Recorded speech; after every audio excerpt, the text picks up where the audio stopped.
Bonjour et bienvenue sur le Journal du Geek, c'est Anne et comme vous pouvez le voir, et j'espère que vous m'entendez, on est actuellement sur le stand de LG avec le fameux Optimus G Pro qui a été annoncé en Corée. Donc le G Pro, c'est la version professionnelle donc du G, avec maintenant un écran de 5,5 pouces, une résolution Full HD, c'est un écran IPS, c'est une dalle IPS avec donc une densité de 400 dpi, un processeur quad-core à 1,7 GHz.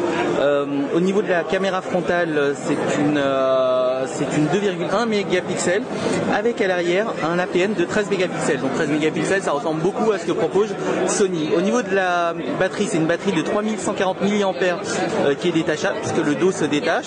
Et puis après, ça intègre toutes les nouveautés qu'on connaissait déjà avec l'Optimus G, à savoir le Smart Share, le Q-Slide, le Dual Recording, etc., etc. Donc au niveau de la finition, comme vous pouvez le voir, c'est une finition en plastique. On retrouve un peu cette grille, ce côté pixelisé qu'on avait découvert avec le Nexus 4. Et bien là, on le retrouve sur celui-là. Donc c'est pas aussi beau que sur le Nexus 4, mais c'est plutôt pas mal. Au niveau de l'écran, vous en doutez bien que 5,5 pouces avec une résolution Full HD, c'est quand même ultra fin, genre 400 dpi, je vois pas trop de trucs et il suffit de voir les textes en fait pour se donner une idée.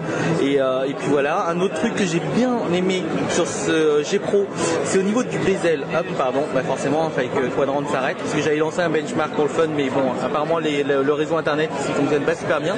Dans tous les cas, c'est le bezel autour de l'écran qui est plutôt fin et c'est vrai que quand on le tient en main, bon, effectivement, ça reste grand en longueur, mais ça tient plutôt pas mal dans la main. Et là-dessus, c'est vrai que j'étais agréablement surpris. Bon, j'aime pas forcément le côté plastique, mais bon, ça reste du plastique premium.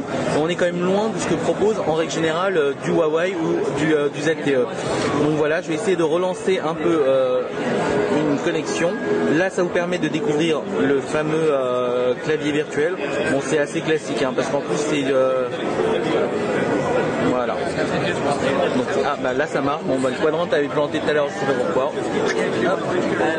Voilà, ça va vous donner une idée de l'affichage et c'est vraiment le smartphone tient bien en main et bon, effectivement il n'y a pas le stylet pour concurrencer le Galaxy Note 2, mais du coup on se retrouve avec une taille d'écran quand même assez similaire à... Hop.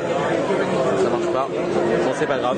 On se retrouve avec une taille similaire au Galaxy Note 2 et c'est vraiment pas mal du tout. Voilà, bon j'ai pas trop de choses à dire, il est plutôt fluide comme vous pouvez le voir. Au niveau, on retrouve les menus classiques,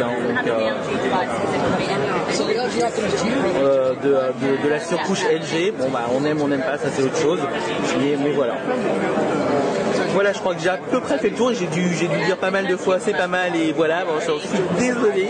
C'est un peu fait sur le rush, directement sur le stand pour vous partager ça au plus vite. Donc voilà, et à très bientôt sur un Journal du Geek.